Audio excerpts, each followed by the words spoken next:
Hi, and welcome back to Football Made Simple. A crucial encounter took place at Stamford Bridge when Chelsea hosted Liverpool in the Premier League. Both sides desperately needed the win to remain in touching distance of City, but in the end, this pulsating encounter finished 2-2, thanks to goals by Salah and Mane for the Reds, whilst Kovacic and Pulisic scored for the Blues. The XG indicated it was a close match, although both sides also got into great positions where they couldn't get the shot off. And the XG time map looked like this. But what tactics did both managers use? Let's take a look.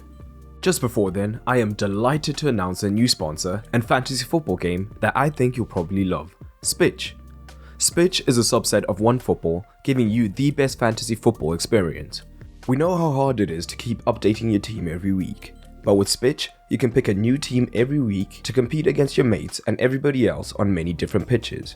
So, instead of having to play every week to win a prize at the end of the season, you can win a weekly prize by playing whenever you feel like it. These prizes include a Scrucer e-scooter, AirPods, and so much more. To get playing, all you have to do is download Spitch absolutely free through the link in the description below and give it a go, and it helps to support the channel. It's currently only available in the UK and Ireland, and for 18 years and older. Let's begin with Chelsea on the ball. From the goal kick, Chelsea used their usual shape, with Rudiger and Silva alongside Mendy and Chalobah moving into a deep right-back position.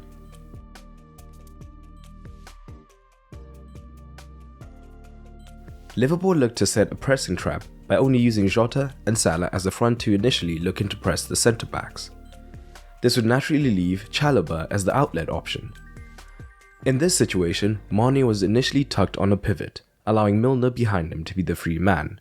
But as soon as the ball was live and on the way to Chalobah, Mane would spring to press, looking to keep Conte in his cover shadow, whilst Milner could then cover Azpilicueta, allowing Tsimikas to remain deeper.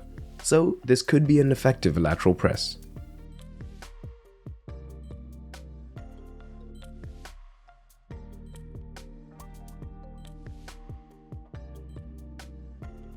When Chelsea had the ball in open play, we saw good and bad from both sides. Liverpool's front three weren't necessarily looking to press the centre-backs man-to-man, but were compact as a front three. So, Chelsea used a much wider back three to get the wide centre-backs into space down the outside.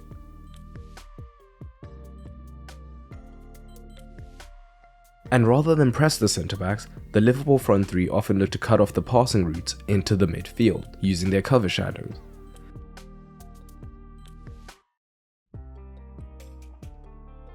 This is because although Chelsea only have a midfield 2 on paper, all 3 of their forwards like to drop into the midfield at times. So, stopping the entry into the midfield would prevent the Liverpool midfield from being overloaded in the first place. On the occasions where the ball did make it past the first line of pressure, the midfield 3 were also ready to back this up and press from midfield.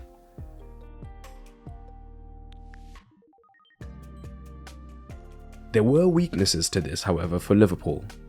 The backline had to operate with a much higher line to back up the midfield press, but with the front three not pressing, Thiago Silva in particular had time on the ball. And with no pressure on him, and plenty of space to hit behind the high line, he was often able to find runners in behind the high line, leading to promising situations.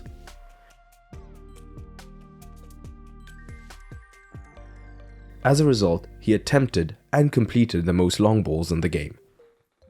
But this Chelsea build-up shape could be taken advantage of at times. When there was a transition, it meant that there could be space between the centre-backs, and the central three were well positioned to attack these gaps and get in on goal, leading to dangerous situations.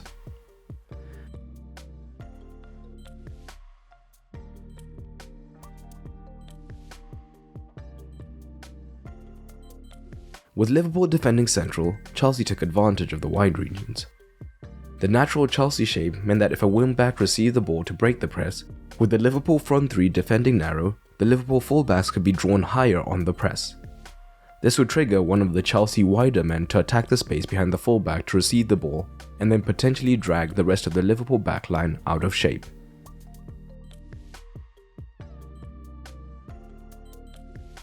Liverpool did adapt to this somewhat, especially down the left-hand side, with Milner being responsible for initially tracking Azpilicueta and the rest of the midfield shifting across to cover.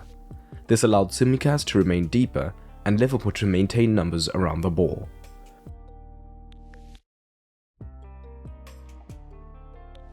But it should be noted that on either side, this meant that the far side wingback was free to receive switches and look to attack goal.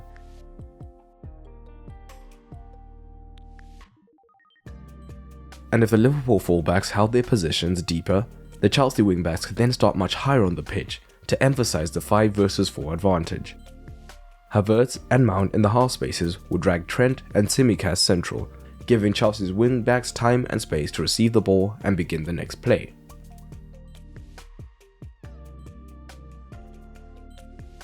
But what did Liverpool do in possession?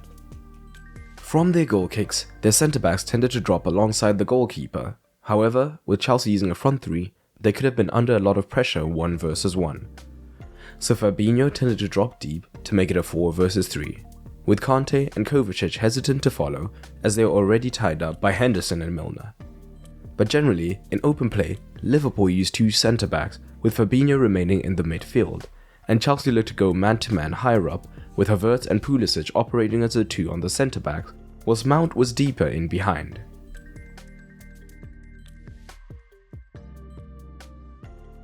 But this narrow shape naturally meant that the Liverpool fullbacks had a lot of time and space on the pitch, ending with the joint most touches for the side. And for the most part, Chelsea were happy with this, with their wingbacks remaining quite deep to tie up the Liverpool wingers, allowing the wide centre-backs to remain compact and protect the centre. Most of Chelsea's defensive problems came when the wingbacks were drawn to the fullback in possession. This usually signalled Salah and Mane to move wide, and the wide centre-backs could not afford to give them this much space. But if they moved wide, there was now potentially a gaping hole here for another player to attack. We see this in the second Liverpool goal. Alonso is drawn to Trent on the ball, meaning that Salah has a 1 versus 1 with Rudiger and draws him wide. We initially see Henderson attack the space created, but to no avail. When the ball goes back to Trent, Rudiger is still out of position, giving Salah space to attack. He is then eventually able to finish. Overall, this incredibly exciting match was a win for the neutrals. However, City are beginning to get dangerously far ahead of the chasing pack. Chelsea in particular will be hoping to secure a win in their next league fixture against City, whilst Liverpool will look for a way to deal without Salah and Mane. But what did you make of the match? Drop it down below. And for the tactical score, despite the match being incredibly exciting, it was primarily down to the sloppiness of individual players and some tactical choices, meaning that Klopp earns a 5, whilst Tuchel fared slightly better with a 6. But what are your ratings down below? And if you enjoyed this video, you may also enjoy the FMS Patreon. On Patreon, you'll get early access to videos, exclusive videos, as well as the ability to vote on various polls and so much more. It's a great way to support the channel, and it is now cheaper than ever.